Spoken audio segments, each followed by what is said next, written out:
Yes. Oop. Can I help you? Hi, my name's Ireland. I'm wondering... Ireland? Yes. Like the country? Yes. Oh, that's great. Wow, that's cool. And you're not even wearing green. Oh, my God. Who did you play in those 3 movies you mentioned? Oh, 3 movies. Oh, for me? Yeah. Oh, well, in Monster University, it was a prequel to Monsters Incorporated, and remember the big mean guy that ran Monsters Incorporated? That was voiced by Jim Coburn, who died. And that when they first started doing Monster University, they thought that they were going to have to duplicate his voice, and so they had an audition for it, and I won. And his voice was like this. There's nothing more dangerous than a child. Remember him in the well, so anyway, I got the part. But then I had to go up to Pixar and record, but it turned out to be the promo that was in the theaters for several months before the movie came out. And so that was, and they had kind of watered it down from Coburn. And then I did some background voices in the crowds.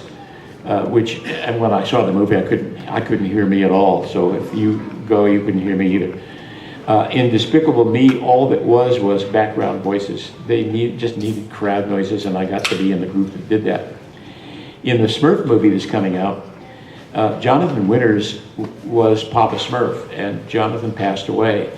But before, he was very ill, and he would do the lines, and he had to sit down, and he was very old and tired, and he just couldn't generate the energy that they required. And so I would go in, and actually I started doing Papa Smurf years before. After the first movie, they needed a little Christmas Carol insert for the DVD, and Jonathan wasn't available to do it, so I did it. And so they knew that I was like the substitute Papa Smurf.